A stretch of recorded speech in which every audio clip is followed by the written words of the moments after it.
First of all, page 3, they're calling Dorothy fat. Welcome to episode 2 of the TikTok requested MEGabooked Podcast, where I talk about books and my life and whatever else I want. It takes a lot for me to gossip about a friend of Dorothy, but for Bowen Yang, I might have to make an exception. I have beef with Bowen Yang, so I am not gonna go see Wicked for good. So I decided to read the book. However, now I have more beef with him because he made me read this book. I thrifted this book somewhere between 2013 and 2017, so I've had it for quite a while. I do remember when it came out and I thought it was for nerds. I was right. And Broadway got a hold of it and it became for theater nerds, and I had the entire soundtrack on my iPod. An iPod is a physical manifestation of the little iPod app. I'm kidding, I'm not that old. Yeah. Reading this was a mistake. It was my mistake. If you don't know anything about Wicked, it's the backstory of why the Wicked Witch is the way she is. And that's pretty much all you need to know if you don't want to go to a really, really dark world. They make fun of her because she's green, the end.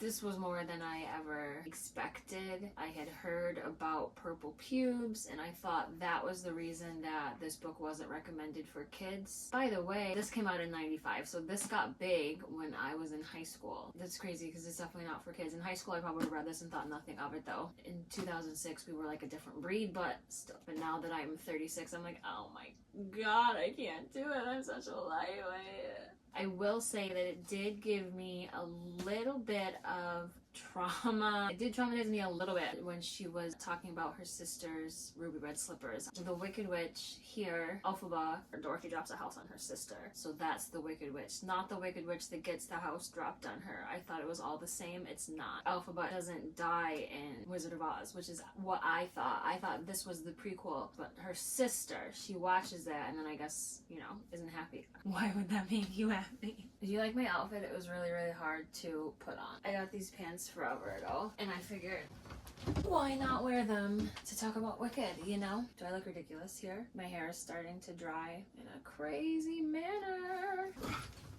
This looks bad, my fat belly. Does it or does it not? I don't know, whatever, I'm keeping it. I am a big fan of The Wizard of Oz. Right over there above my vanity is Wizard of Oz art. There's also an article about Liza that was sent to me when I was away working on Chasing Rainbows. Like, I like the Wizard of Oz world, which is why I thought I would like this world, but that didn't happen. But I did go once for Halloween as the Wicked Witch. I wore ruby red slippers, which were just red sparkly size 11 pumps that I got from Chic, Shoe Chic, this website that I used to get $10 shoes from. I really loved them because they were my ruby red slippers. After this, I sold them because I didn't want to remember how the night went. This person who is no longer a friend of mine and I went to a bar. I wore a black dress, the ruby red pumps, and I even had green face paint. And I probably just had my hair down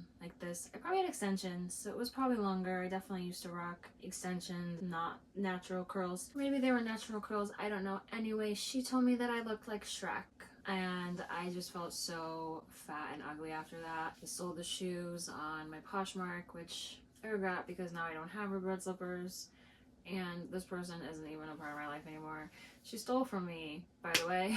So, obviously wasn't a good friend then, wasn't a good friend now. And if you see me with red sparkly stilettos in the future, yeah, I rebought them. Wish I still had them. I'd be wearing them right now instead of being barefoot. I don't even know if this is cute or not, honestly, but it's fun. I'm gonna do it. I'm gonna read you the disturbing parts so that you know that I'm not being dramatic.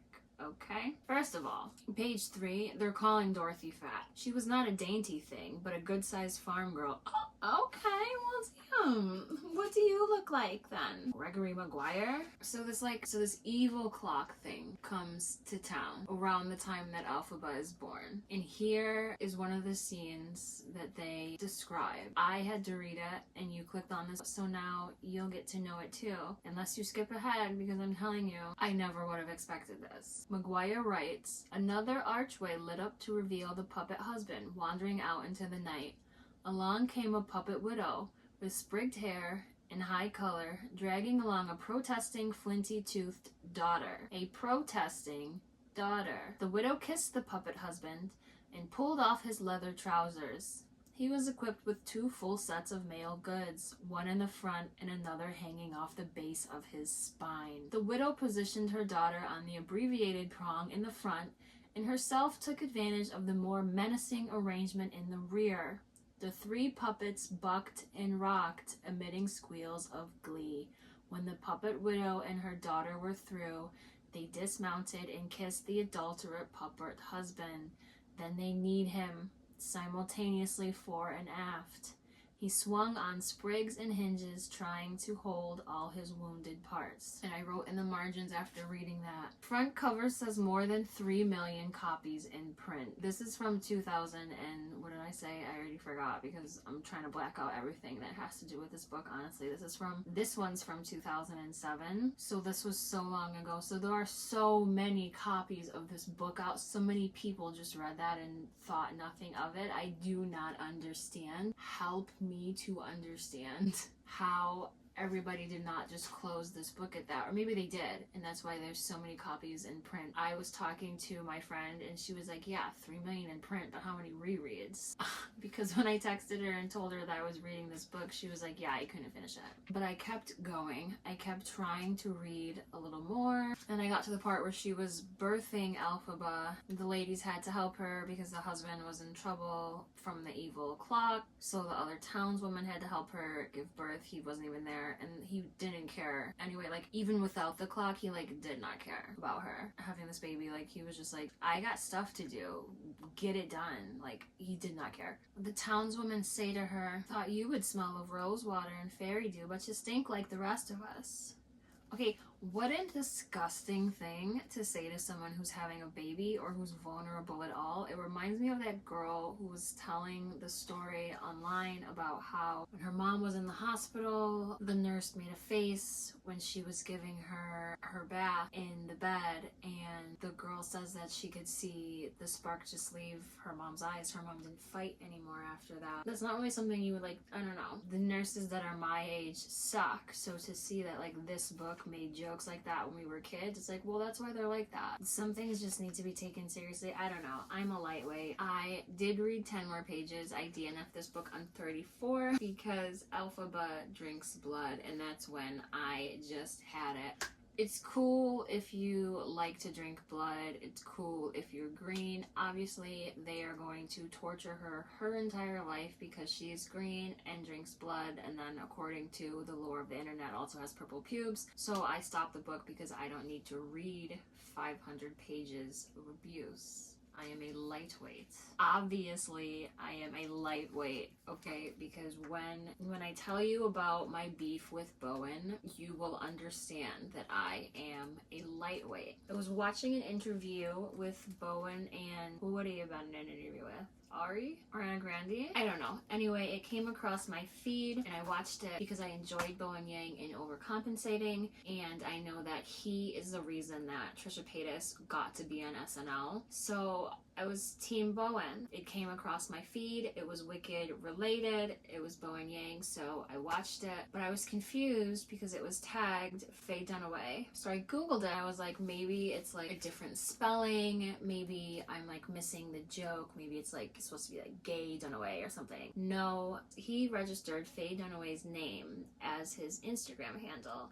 And when asked about it, apparently, allegedly, according to the interviews that I read from 5 years ago. His response was, oh, she knows about it and thinks it's hilarious and she wants to come on SNL and then I'll give it back to her. But it's been 5 years and she has not appeared on SNL. I don't think she wants to go on SNL. Like, imagine you are one of the greatest actresses of life. Imagine you played Joan Crawford in Mommy Dearest. Mommy Dearest was so campy and fun that it's Faye Dunaway has, at least a portion of her audience is gay men. So it just feels like something that Bowen is doing for views and clicks and engagement on his page. I don't know why. The because to me is what I don't get. And when I think about this, it just kind of feels like exploitation. Like, she doesn't want to come on the show. It's been 5 years and he hasn't changed his Instagram handle. Like, what if she wants to get on Instagram? It's just really weird to me, and I feel like there's something that I'm missing, because why does nobody else find this weird? Like, I learned this during press for Wicked for Good, so that means that everybody knows about this because that's how they tag him in these things, and like nobody else finds it's weird, just me. Well, that's fine, but I don't think that I can go in public because when I see the little commercials for the soap, my face does like one of these because I just don't get it. And like I said, I'm a lightweight. I know this. It's got nothing to do with me. It just irks me the wrong way. So obviously I'm not gonna read 500 more pages of this girl drinking blood and being tortured and like talking about we should just mercy kill her because she's so disgusting. Like that, I don't know. As I get older, the older and older I get, the more that I'm like, I don't know, chill. A lightweight. I think the word I'm looking for is a lightweight. Oh, my hair is just drying. Special. Would I read this again? No. Would I recommend this book? It depends on who I'm recommending it to. If I know that you like dark, twisted stuff, absolutely, I'm gonna tell you to start this book, because then there are also like 5 other books after it, and you can spend a lot of time involved in the world. I myself will probably not be involved in that world, and I think I'm even going to donate this to a little free library, because if I ever do want to read this, it's a popular book, I can get it at the library. I don't need to keep it in my library. Give Faye Dunaway back her Instagram handle. It's weird. It's really weird. Thanks for watching.